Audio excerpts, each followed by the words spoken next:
Broers en susters, dit is dan nou vir my 'n geweldige voorreg om vir ons voor te gaan met die nagmaalformulier. As jy ietsie in die huis het om te eet, dan kan jy dit gerus nou kry. Ek het 'n stukkie sosatie en 'n bietjie sap, enigiets wat jy kan eet en enigiets wat jy kan drink, dit maak nie saak wat nie. Dan gaan ek nou vir ons voor met die formulier vir die bediende van die nagmaal. Geliefdes in die Here Jesus Christus, die Here het self die nagmaal ingestel. Daarvan getuig Paulus, ek het van die Here ontvang, wat ek ook aan julle oorgelewer het.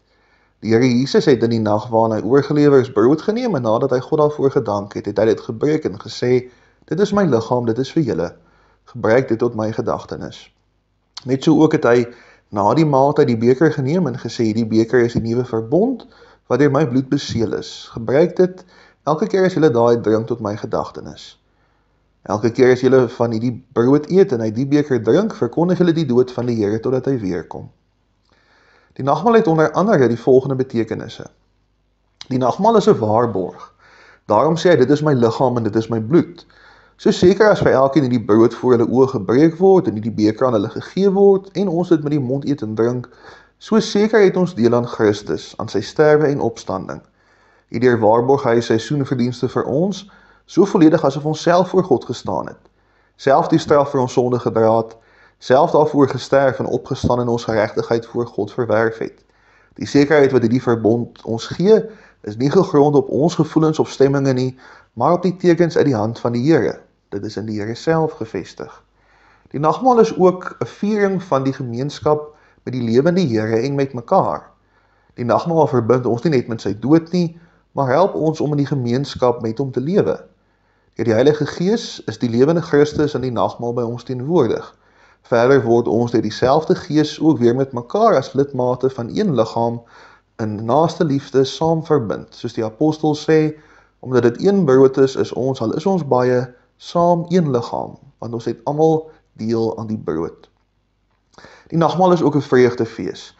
Al spreek die tekens van die lyding en sterwe van Jesus Christus, van sy kruis, sy bloed wat vergiet is en sy liggaam wat gebreek is, staan die nagmaalsviering nie in die teken van rou en droefheid nie. Hoewel die gemeente die nagmaal met gewyde erns vier, is dit tog 'n vreugdefees, waar die Heiland op 'n besondere manier die vrug van sy lyding, sterwe en opstanding uitdeel.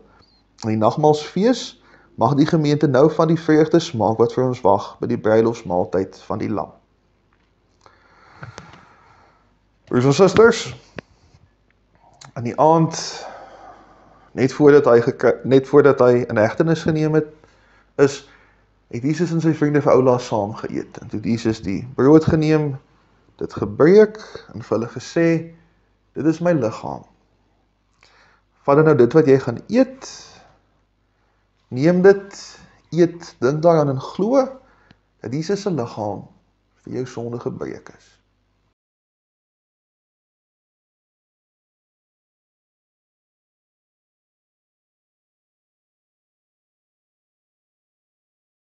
Toe hulle klaar geëet het Jesus die beker geneem en gesê, hierdie is my bloed, die teken van die nuwe verbond. Neem dan nou dit wat jy gaan drink dit, dink daaraan en glo dat Jesus se bloed die teken is van die nuwe verbond.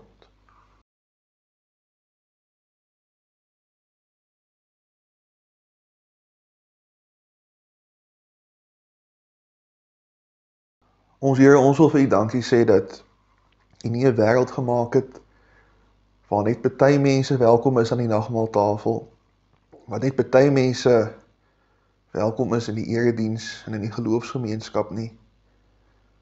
Maar ons bely dat ons self daardie grense daar gestel het. Here, help ons om lief te wees vir ander mense, Jesus, soos wat U lief is. En Heilige Gees, ons vra dat U ons elke dag, bietjie vir bietjie, hervorm om meer soos Jesus te wees. Amen.